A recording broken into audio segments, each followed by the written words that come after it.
സുഹൃത്തുക്കളെ, മുഖ്യ തെരഞ്ഞെടുപ്പ് കമ്മീഷണർ ജ്ഞാനേഷ് കുമാർ ഭരിക്കുന്ന പാർട്ടിയിൽ നിന്നും കൈക്കൂലി വാങ്ങിക്കൊണ്ട് ആ പാർട്ടിയെ വിജയിപ്പിക്കുന്നതിനു വേണ്ടി നമ്മുടെ തിരഞ്ഞെടുപ്പ് സംവിധാനങ്ങളെ ആകെ താറുമാറാക്കി അട്ടിമറിച്ചുകൊണ്ട് നമ്മുടെ ജനാധിപത്യ സംവിധാനങ്ങളെ ആകെ അപകടത്തിലാക്കും വിധം, പൊതുജനങ്ങളെ കഴുതകളാക്കും വിധം അല്ലെങ്കിൽ വിഡ്ഢികളാക്കും വിധം ഉള്ള പ്രവർത്തനം, താൻ വഹിക്കുന്ന പദവിയുടെ അന്തസ്സത്ത കളഞ്ഞു കുളിച്ചുകൊണ്ടുള്ള നെറികെട്ട പ്രവർത്തനം കാഴ്ചവെച്ചുകൊണ്ടിരിക്കുകയാണ്.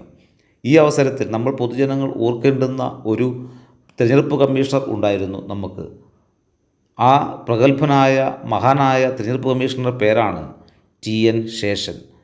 സുഹൃത്തുക്കളെ, നമ്മൾ ഓർത്തിരിക്കേണ്ടതും നമ്മൾ ഉയർത്തിപ്പിടിക്കേണ്ടതുമായ ഈ വർത്തമാനകാല സാഹചര്യത്തിൽ തിരഞ്ഞെടുപ്പ് സംവിധാനങ്ങളെയും നമ്മുടെ ജനാധിപത്യ സംവിധാനങ്ങളെയും ആകെ തകർത്ത് തരിപ്പണമാക്കിക്കൊണ്ട് ഒരു തിരഞ്ഞെടുപ്പ് കമ്മീഷണർ ഭരിക്കുന്ന പാർട്ടിയിൽ നിന്നും കൈക്കൂലി വാങ്ങിക്കൊണ്ട് അവർക്ക് വേണ്ടി പ്രവർത്തിക്കുന്ന ഈ വിടുപണി ചെയ്യുന്ന ഈ കാലഘട്ടത്തിൽ നമ്മൾ ഓർത്തിരിക്കേണ്ടുന്ന പ്രഗത്ഭനായ മഹാനായ ഒരു തിരഞ്ഞെടുപ്പ് കമ്മീഷണറാണ് TN ശേഷൻ. സുഹൃത്തുക്കളെ, സത്യസന്ധനും ധീരനും പ്രഗത്ഭനുമായിരുന്ന തിരഞ്ഞെടുപ്പ് കമ്മീഷണർ TN ശേഷൻ്റെ പ്രവർത്തനങ്ങളിലൂടെ നമുക്ക് അല്പം സഞ്ചരിക്കാം. ഈ കാലഘട്ടത്തിൽ അദ്ദേഹത്തിൻ്റെ പ്രവർത്തനങ്ങളെ ഉയർത്തിപ്പിടിക്കേണ്ടത് വളരെ അനിവാര്യമാണ്.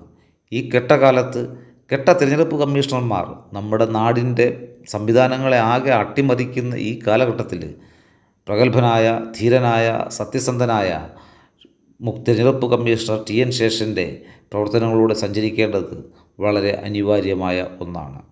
സുഹൃത്തുക്കളെ, ഇന്ത്യയുടെ 10ാമത്തെ മുഖ്യ തിരഞ്ഞെടുപ്പ് കമ്മീഷണറായിരുന്നു തിരുനെല്ലായി നാരായണയ്യർ ശേഷൻ അല്ലെങ്കിൽ TN ശേഷൻ. 1990 ഡിസംബർ 12 മുതൽ 1996 ഡിസംബർ 11 വരെയാണ് അദ്ദേഹം മുഖ്യ തിരഞ്ഞെടുപ്പ് കമ്മീഷണർ പദവി വഹിച്ചത്. തിരഞ്ഞെടുപ്പുകളിലെ അധിക ചിലവിനും പൊതുജനോപദ്രവത്തിനും അഴിമതിക്കും എതിരെ കർശനമായ ചില പരിഷ്കാരങ്ങൾ അദ്ദേഹം കൊണ്ടുവന്നു.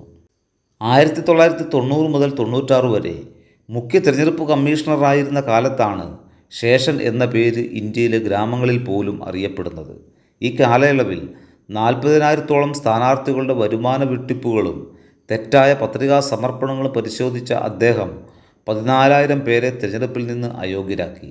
തിരഞ്ഞെടുപ്പുകൾ അഴിമതിരഹിതമാക്കിയതിനു പുറമെ അദ്ദേഹം ദേശീയ വോട്ടേഴ്സ് അവയർനെസ് ക്യാമ്പ് സംഘടിപ്പിച്ച് ജനങ്ങളെ അവരുടെ വോട്ടവകാശം വിനിയോഗിക്കുവാൻ ഉദ്ബോധിപ്പിച്ചു. ഫോട്ടോ പതിച്ച തിരിച്ചറിയൽ കാർഡ് കൊണ്ടുവന്ന അദ്ദേഹം തിരഞ്ഞെടുപ്പിലെ ചിലവുകൾക്ക് പരിധി നിശ്ചയിച്ചു. തിരഞ്ഞെടുപ്പിൽ ചുവരെഴുത്തുകളും ഉച്ചഭാഷണികളും നിരോധിച്ച അദ്ദേഹം സ്ഥാനാർത്ഥികൾ അവരുടെ വരുമാന വിവരങ്ങൾ സമർപ്പിക്കുന്നത് നിർബന്ധമാക്കി. രാജ്യസഭയിൽ തിരഞ്ഞെടുക്കപ്പെടുന്നവർ അവർ ജനിച്ച സംസ്ഥാനത്ത് നിന്ന് തന്നെ നാമനിർദ്ദേശം ചെയ്യപ്പെടണം എന്ന് നിയമം കൊണ്ടുവന്നു. ജാതി തിരിച്ചുള്ള തിരഞ്ഞെടുപ്പ് പ്രചരണത്തെയും ജാതി പ്രീണനത്തെയും അദ്ദേഹം നിരോധിച്ചു. തിരഞ്ഞെടുപ്പുകളിൽ കള്ളവോട്ട് ഒഴിവാക്കാൻ വീഡിയോ ടീമുകളെ നിയോഗിച്ചു. മാതൃകാ പെരുമാറ്റച്ചട്ടം നിലവിൽ കൊണ്ടുവന്നു.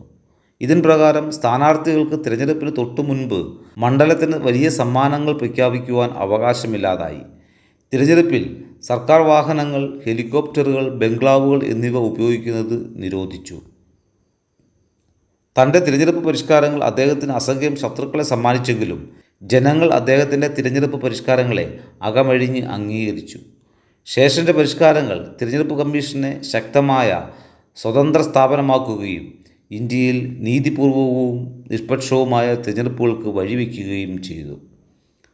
സുഹൃത്തുക്കളെ, തിരഞ്ഞെടുപ്പ് രംഗത്ത് ശേഷൻ വരുത്തിയ 10 മാറ്റങ്ങൾ എന്തൊക്കെയാണെന്ന് നോക്കാം. വോട്ടർമാർക്ക് തിരിച്ചറിയൽ കാർഡ് നിർബന്ധമാക്കി. പെരുമാറ്റച്ചട്ടം കർശനമാക്കി. സ്ഥാനാർത്ഥികളുടെ ചിലവുകൾക്ക് പരിധി നിശ്ചയിച്ചു. തിരഞ്ഞെടുപ്പ് വേളയിൽ മദ്യവിൽപ്പന, പണം വിതരണം എന്നിവ തടഞ്ഞു. ഉച്ചഭാഷണികൾക്ക് നിയന്ത്രണം വരുത്തി. ജാതിയുടെയും മതത്തിൻ്റെയും പേരിൽ വോട്ട് ചോദിക്കുന്നതിന് വിലക്ക് ഏർപ്പെടുത്തി. ജാതിമത സ്ഥാപനങ്ങൾ പ്രചാരണത്തിൽ ഇടപെടുന്നതിന് വിലക്ക് കൊണ്ടുവന്നു. സർക്കാർ സംവിധാനങ്ങളുടെ ദുരുപയോഗം തടഞ്ഞു. തിരഞ്ഞെടുപ്പ് നിയമങ്ങൾ പാലിക്കുന്നുവെന്ന് ഉറപ്പാക്കി. തിരഞ്ഞെടുപ്പ് കമ്മീഷനെ ബാഹ്യ ഇടപെടലുകളിൽ നിന്ന് മുക്തമാക്കി. സുഹൃത്തുക്കളെ, ഇതുപോലെയുള്ള തിരഞ്ഞെടുപ്പ് കമ്മീഷണർമാർ ധീരമായ പ്രവർത്തനങ്ങൾ കാഴ്ചവെക്കുകയും മഹത്തായ പരിഷ്കാരങ്ങൾ കൊണ്ടുവരികയും ജനനന്മയെ ലക്ഷ്യമാക്കുകയും സുതാര്യവും നീതിപൂർവവുമായ തിരഞ്ഞെടുപ്പ് സാധ്യമാക്കുകയും ചെയ്ത നമ്മുടെ നാട്ടിലാണ് ജ്ഞാനേഷ് കുമാറിനെ പോലെയുള്ള കൈക്കൂലിക്കാർ കൈക്കൂലി വാങ്ങിക്കൊണ്ട് ഭരണകൂടത്തെ ഭരിക്കുന്ന പാർട്ടിയെ ജയിപ്പിക്കുന്നതിനു വേണ്ടി നമ്മുടെ തിരഞ്ഞെടുപ്പ് സംവിധാനങ്ങളെയും ജനാധിപത്യ സംവിധാനങ്ങളെയും എല്ലാം അട്ടിമറിച്ചുകൊണ്ട് നമ്മളെപ്പോലുള്ള ഓരോ ജനത്തെയും വിഡ്ഢിയാക്കി നെളിഞ്ഞിരിക്കുന്നത്.